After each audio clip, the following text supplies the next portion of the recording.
Witam Was serdecznie, z tej strony Bogdan. W tym filmie pokażę Wam, w jaki sposób zawiązać krawat za pomocą węzła Victoria, zwanego także podwójnym. Krawat mamy przeciągnięty, kołnierz postawiony i wszystkie guziki są zapięte. Na wysokości drugiego lub trzeciego guzika od dołu układamy wąską końcówkę krawata. I na tą końcówkę nakładamy szerszą końcówkę krawata. Następnie przyciskamy za pomocą dwóch palców. W ten sposób. Teraz będziemy dwukrotnie przeciągać naszą szeroką końcówkę krawata.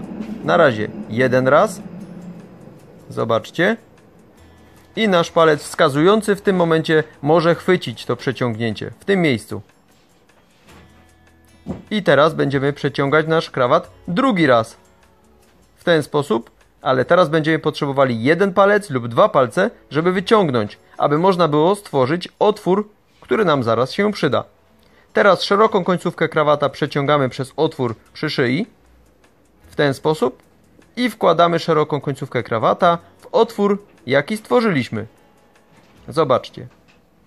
W ten sposób. I teraz szeroką końcówkę krawata i wąską końcówkę krawata delikatnie dociągamy, aby uformować węzeł. W ten sposób delikatnie ciągniemy. Końcowe uformowanie węzła realizujemy przy szyi. Dlatego też dociągamy teraz węzeł do szyi. W ten sposób.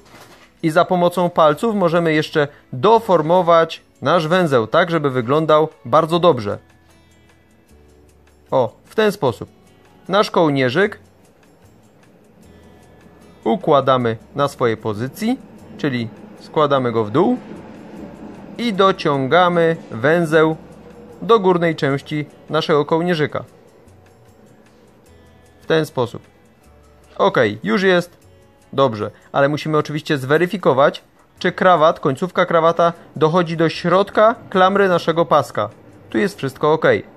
Cienką końcówkę, a w zasadzie wąską końcówkę krawata wsuwamy w specjalną szlufkę wewnątrz szerokiej końcówki krawata. Tak jak tutaj widzicie. W tym momencie jest gotowe.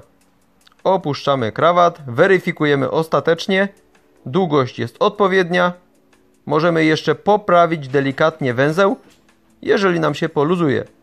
Zatem wystarczy chwycić za cienką końcówkę krawata od wewnętrznej strony i za szerszą i nam się już węzeł ułożył.